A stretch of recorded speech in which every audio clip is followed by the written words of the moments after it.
देख रहे हैं आप, आपके साथ मैं हूं मानसी जायसवाल। जैसा कि आप सभी जानते हैं कि राहुल गांधी की संसद सदस्यता की बहाली को लेकर के इस वक्त कांग्रेस पार्टी में हलचल तेज हो चुकी है। लगातार कांग्रेस पार्टी के तमाम नेता और कार्यकर्ता ये कोशिश कर रहे हैं कि राहुल गांधी की संसद सदस्यता उनको वापस मिल जाए। गुजरात हाईकोर्ट से झटका मिलने के बाद राहुल गांधी सुप्रीम कोर्ट का रुख कर सकते हैं और लगातार उनकी तरफ से ये जो कोशिश है वो की जा रही है कि सुप्रीम कोर्ट का दरवाजा खटखटाया जा सके। लेकिन इस वक्त जो परिस्थितियां बनी हुई है राहुल गांधी के लिए काफी मुश्किल पैदा कर रही है। दरअसल ऐसा इसलिए क्योंकि गुजरात हाईकोर्ट ने उनको बड़ा झटका देते हुए कहीं ना कहीं उनके खिलाफ उनकी जमानत याचिका को खारिज कर दिया।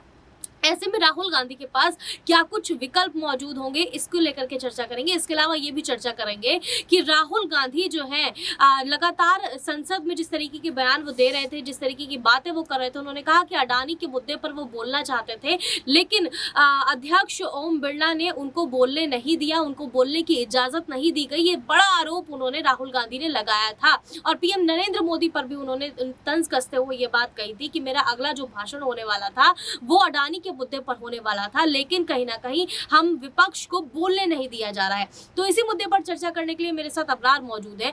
इनसे जानेंगे कि किस तरीके की अभी राहुल गांधी के लिए मुश्किलें पैदा होती हुई नजर आ रही हैं, क्योंकि हम अध्यक्ष ओम बिरला के बारे में अगर बात करें तो ओम बिरला का अभी तक इस पूरे मामले पर कोई बयान सामने नहीं आया, लेकिन तमाम विपक्षी पार्टियां ये कहती हुई नजर आती हैं कि संसद में हमें बोलने की इजाजत नहीं दी जाती। हमें याद होना चाहिए कि किस तरीके से माइक्रोफोन का मुद्दा गरमाया था कि जब माइक्रोफोन म्यूट कर दिया गया था काफी देर तक के लिए विपक्षी पार्टियां जब बोलना चाह रही थी, खास तौर पर राहुल गांधी, तो ये मुद्दा काफी गरमाया था और लोकसभा स्पीकर पे काफी ज्यादा जो है निशाना साधा गया था।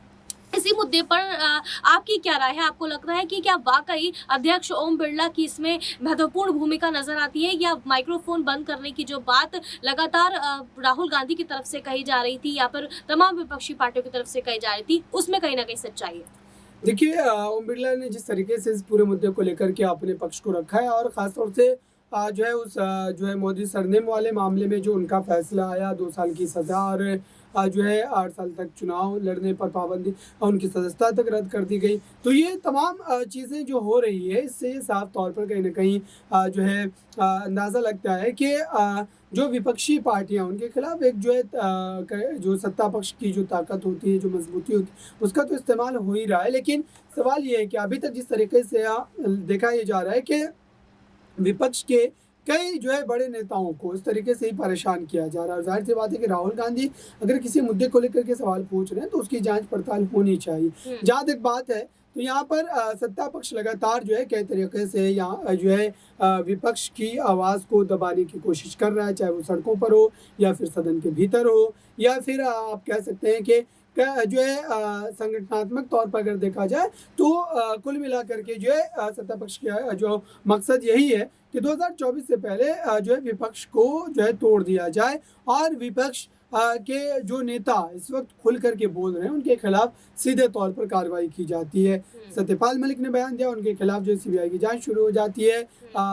यहाँ पर आप कह सकते हैं कि जिस तरीके से मनीष सिसोदिया जो है सवाल पूछा करते थे, उनके खिलाफ भी सीबीआई की जांच शुरू हो जाती है। और ऐसे कई उदाहरण हैं जिसको लेकर के कहा जा सकता है कि बीजेपी की जो सरकार है केंद्र की, वो लगातार इस तरीके के रवैये पर जो है अमल कर रही है। लेकिन अभी भी अगर देखा जाए तो ये कहा जा सकता है कि राहुल गांधी ने जिस तरीके से मजबूत ढंग से इस पूरी लड़ाई को लड़ा है और अब तक जो गुजरात हाई कोर्ट में उनके द्वारा पक्ष रखे गए हैं अभिषेक मनु सिंघवी के द्वारा, उन्होंने साफ तौर पर कहा है कि इस मुद्दे को जानबूझ करके जो है बढ़ा चढ़ा करके पेश किया जा रहा है और इसमें कोई इस तरीके की बात नहीं है। अब देखते हैं कि हाई कोर्ट उसमें क्या फैसला लेता है, क्या रुख रहता है हाई कोर्ट का और क्या राहुल गांधी को जो है राहत मिल पाती है। बिल्कुल। अगला सवाल मेरा अबरार आपसे ये होगा कि हमने देखा है कि केरल के वायनाड से राहुल गांधी सांसद थे, लेकिन अब द केरला स्टोरी जो फिल्म आई है उसको लेकर के कांग्रेस पार्टी के तमाम रिएक्शंस आ रहे हैं। उन्होंने इस फिल्म को बैन करने की भी मांग की थी। आपको लगता है कि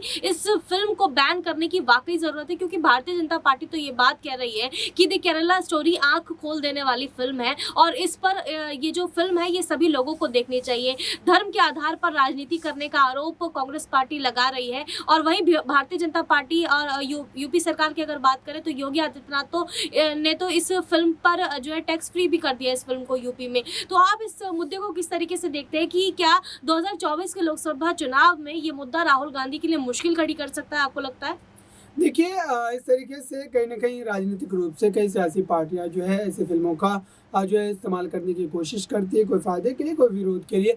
लेकिन चुनावी मुद्दा इसको नहीं बनाया जा सकता। हालाँकि प्रधानमंत्री मोदी ने कर्नाटक में इस जो है मूवी को लेकर के अपने बयान को ज़रूर दिया। लेकिन सवाल ये है कि अगर आप जो है जंतर मंतर पर बैठी महिलाओं के लिए नहीं बोल पा रहे हैं, तो आप इस फ़िल्म को लेकर के कैसे बोल रहे हैं? ज़ाहिर-सी बात है कि इससे सीधे तौर पर ये समझ में आता है कि आपको राजनीतिक फ़ायदा है और एक वर्ग है जो उसके फ़िल्म को देखने के बाद आपके पक्ष में वोट कर सकता है। जहाँ तक फ़िल्म की बात है, तो फ़िल्म मनोरंजन के लिए होती है और उसको आप जो है सही पात्र मान करके नहीं देख सकते। और खुद निर्देशकों ने भी इस बात का खंडन किया है, जिसको लेकर के वो दावे कर रहे थे शुरुआती दिनों से, जो उस फ़िल्म के ट्रेलर में तमाम चीज़ें दिखाई गई थी और सेंसर बोर्ड ने भी लगभग 10-12 कट उस फ़िल्म लगाए हैं। तो ये सारी बातें बतलाती है कि फ़िल्म जिस मंशे के तहत बनाई गई थी वो कहीं न कहीं बीजेपी को सूट करती है और बीजेपी लगातार उसका समर्थन कर रही है। जहाँ तक कांग्रेस पार्टी की बात है, तो कांग्रेस पार्टी इसका विरोध कर रही है। उसको भी पता है कि इसका कहीं न कहीं राजनीतिक फ़ायदा उनको भी मिल सकता है। तो कई ऐसे राज्य हैं जहाँ पर